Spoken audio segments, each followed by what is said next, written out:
안녕하십니까. 정진주식TV 해결사 최 교수입니다. 현재 시각 2월 25일 금요일 오전 8시 13분을 지나고 있습니다. 전일 미국 시황 말씀드리고 국내 관심 섹터, 오늘 매매해볼 만한 관심 섹터를 말씀드리겠습니다. 미국 차트 보시면 일단은 결과적으로 보면은 양 시장 모두 상승으로 마감을 했습니다. 전일 나스닥 선물이 마이너스 3%까지 하락하면서 시작은 상당히 개파락으로 양 시장 출발을 했는데 장중 내내 우상향하는 모습으로 해서 결국엔 다우는 33,223포인트 플러스 0.28% 상승했고요. 나스닥은 13,473포인트 3.34% 상승했습니다. 특히 나스닥 시장 보시면 거의 마이너스 3% 수준에서 플러스 3%까지 거의 그 하루 변동폭이 6%가 좀 넘는 강력한 그 시장 흐름이 나왔습니다. 나스닥만 좀 일봉 차트를 잠깐 보시면 거의 장대 양봉이 지금 나왔습니다. 그리고 좀 작아서 안 보이실 수도 있는데 거래량이 동반된 이 장대 양봉입니다. 이렇게 되면은 단기적으로 한번 시세가 연속적으로 나올 수 있을 것이다. 이제 좀 예상이 되고요. 일단 좋은 분위기라서 이런 분위기가 국내 증시에도 그대로 좀 반영이 되었으면 합니다. 대외 변수를 좀 체크해 보겠습니다. 10년물 국채금리는 1.97로 이제 마감했고요. 원달러 환율이 지금 1204.50원이네요. 일단 1200원대를 뚫고 올라왔네요. 환율이 조금 상승한 게 시장에서는 조금 악재로 작용하지 않을까 조금 염려가 됩니다. 그다음에 서부 텍사스 중진료 92.81달러. 그다음에 빅스 지수가 지금 종가상으로도 지금 이제 30을 넘은 상태로 이제 마감이 됐는데 장중에 보니까 고가가 37.79까지 올라갔네요. 그러니까 어제 그 나스닥이 마이너스 3%로 출발할 때 그 시점이 거의 최고점이었었네요. 최고점을 찍으면서 상당히 좀 시장의 변동성이 좀 크게 나올 상황으로 이제 보여졌었는데 결국에는 종가상으로는 하락하고 마감을 하긴 했습니다. 그래도 지수상으로 30을 넘긴 상태이기 때문에 아직까지는 시장의 변동성 공포 지수는 유의하다. 그래서 이 공격적인 매매를 하기에는 아직 부담스러운 자리인 것 같습니다. 대외 변수는 이 정도 체크해 보고요. 중요한 건 이제 국내 관심 섹터를 좀 말씀을 드리겠습니다.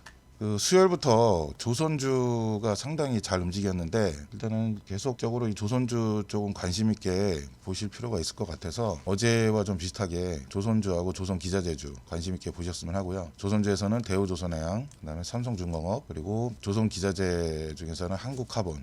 제가 어제 LNG 본행제 관련돼서는 설명을 드렸었는데 조선기자재 종목들이 많이 있습니다. 많이 있는데 제 개인적으로는 이 한국카본을 가장 좋게 보고 있어서 이 종목을 추천드렸고 추가로 하나 더 보신다면은 그 HSD 엔진이라고 있습니다. 이거 배 관련 엔진 만드는 회사인데 세계 시장 점유율이 거의 2위권으로 알고 있어요. 그 종목도 좀 괜찮으니까 같이 봐주시면 좋겠고요. 제가 개인적으로 강력하게 좀 추천을 드리고 싶은 영역이 이 PCB주, 특히 FCBGA 관련주입니다. 그래서 대덕전자, 특히 텐베거가 가능한 종목이라고 말씀을 드렸습니다. 그다음에 덕산 하이메탈, 요거는 FCBGA가 공처럼 생긴 그 보호를 만드는 회사입니다. 덕산 하이메탈, 이거 관심 있게 보시고요. 어제도 그렇게 국내 증시가 낙폭이 세게 나왔음에도 불구하고 상대적으로 좀 견조하게 보였던 영역이 로봇주였어요. 그래서 장이 어느 정도 분위기가 좀 괜찮아지고 좀 상승 시세가 좀 나올 것 같은 분위기가 되면 제 개인적인 생각은 로봇주가 좀 먼저 치고 나가지 않을까라는 좀 생각을 하고 있어요.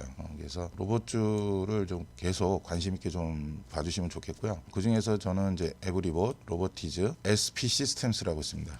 요 세 종목을 좀 관심 있게 저는 보고 있고요. 최양무 주가 움직임 잘 관찰해 보시기 바라겠습니다. 그리고 국내 증시에서 가장 악재로 작용했던 그게 이제 전쟁 위험이었죠. 러시아발 전쟁 위험인데 그 전쟁 위험은 이제 어느 정도는 그 불확실성 면에서는 악재 재료로서 힘을 잃은 게 아닌가 저는 그렇게 생각이 됩니다. 그 전일 나스닥의 움직임만 봐서도 이미 전쟁은 발발했고 그렇다고 해서 전쟁이 끝난 건 아닙니다. 하지만 증시에서 가장 싫어하는 게 미래에 대한 불확실성인데 결국엔 그 전쟁이 발생하면서 불확실성이라는 면이 이제 소멸하며 증시는 오히려 그거를 매수의 기회로 잡은 것 같아요. 그래서 그 선두가 항상 이제 미국 쪽에서 먼저 저가 매수가 강력하게 들어오면서 시장의 반등을 끌어내는 것 같습니다. 그래도 그 시장의 악재들은 많이 지금 살아있기 때문에 항상 조심하셔야 되는데 그중에 압박 요인 중에 하나가 이제 인플레이션입니다. 벌써 작년 말부터 해서 계속 나왔던 얘기지만 인플레이션 관련 또 수혜주들이 뭐 원자재, 비료,